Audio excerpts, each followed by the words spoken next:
Hi Sue. Hi Kathy. How's it going? Is Ryan all fired up, ready for high school next year? Yeah, he's really excited about it. It's probably me who's more concerned about it than him. Yeah, I know. I felt the same way when Danny was going to high school. He thought he was all grown up, but we could see he was really shaky. Now he loves it. He's doing really well in Year 8. Oh, that's great. How did you manage it?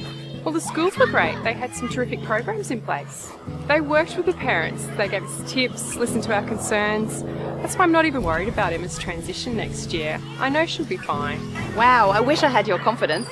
I'd love to chat a little bit more about it. Do you want to grab a quick coffee? Yeah, coffee, cake, a chat. Let's go without the kids.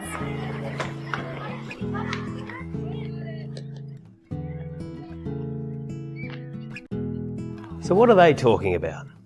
Well, here's Angie Wilcock, an educational consultant with expertise in the primary to secondary transition process, to share some of her knowledge. Well, transition's a process of change. Many people confuse it with orientation. Orientation is much more of a single event, but transition itself is more of a process. During a child's academic life, there are some significant key points of transition. Now, the transition that Kathy and Sue were discussing, that's probably one of the most significant transition phases in a child's life.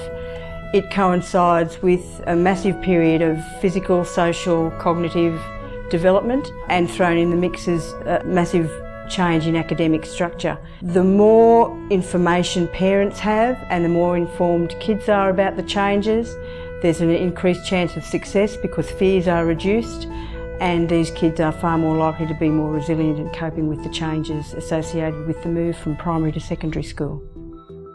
This is a period of massive brain development. There's attitude change, there's hormones, there's puberty, and rather than shutting down from that, I think the more information parents have, they can then play a role with supporting some of the skills that they will need at school. Hormones. They've hit your house too, have they? Yeah, mine too. I can hardly get 2 words out of mine, so how am I supposed to help him? Well, if you work it out, let me know next time you're in. Don't worry, they'll probably be talking to somebody. The teachers were so great when we were going through this with Danny. There were a lot of opportunities to speak to teachers. There were information nights and even guest speakers at the school. Do all schools do that? Pretty much. It's all part of the process these days. Schools realise it's as hard for the parents as it is for the kids, so they run activities to help prepare everyone for the transition. So what do schools do to support successful transitions?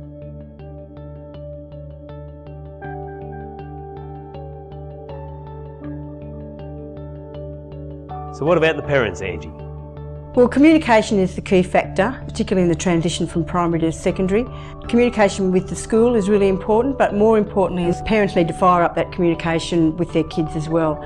If we talk about setting some realistic and achievable goals, developing a really healthy balance between work and social, and also some positive time management techniques to keep on top of schoolwork and the increased workload. Parents don't need to be academics. They need to support in a different role at the home front, and these are ways parents can do that. And just being organised. Some of those strategies are ways that parents can communicate with their kids and help them establish some kind of a system in preparation for high school. Well, that makes sense. To help us understand what parents and children are worried about, we surveyed a select group from the Middle Park Primary School. Let's hear some of the main concerns from this group. Would there be lots more homework?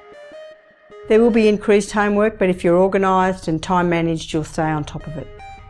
Will I lose my old friends? You may lose some of your old friends, but this is a great opportunity to make new friends, so make sure you involve yourself in as many groups as you can at school. How early will I have to leave home in the mornings? As early as it takes, make sure that you know all your transport options before day one and always have a plan B. I'm concerned about the pressure on my child to perform well. Well, we have to wonder and consider where the pressure's coming from. Think about the pressure that you're applying, and if there are problems, go and speak with someone at the school. How will he cope with leaving his friends and making new friends? Kids are generally pretty resilient with making new friends, as long as they're encouraged to form as many new friendships groups within schools. That's the way to make new friends. Are the rules and the teachers going to be really strict? No more strict than you've experienced at primary school. As long as you do the right thing, you won't have any problems. I'm worried about the peer pressures and adolescence in general. The more information you have about the development of your child and how they're coping at school, the more you're able to develop some strategies to help your child through any peer pressures that they might experience and just through those adolescent changes in general. How will she juggle her after-school activities with her homework? It's really important to get a healthy balance. Not too many after-school activities, but certainly a blend of that with schoolwork. We don't want them to feel that high school is a punishment, but we need to get some common sense realities on a balance between work and social. Will there be lots of exams and tests? There will be exams, there will be tests, but you'll be given plenty of warning to prepare, and there's always support there to help you in study strategies as well. How will I know how she's going? I'm used to a quick chat with the teacher at pickup. Well, you'll be given plenty of information at orientation and parent information sessions, so make sure you attend those. There's a different network between primary and secondary schools. However, you'll be informed as to whether you need to approach a year advisor, subject advisor, it might be pastoral care, it might be the homeroom teacher. It's really important to have that connection with your school to maintain that right through high school, and just pick up the phone and ring. So many things to think about, but it's reassuring to know that many people are involved and that nobody has to go through it alone. The main message is we need perseverance to help us cope.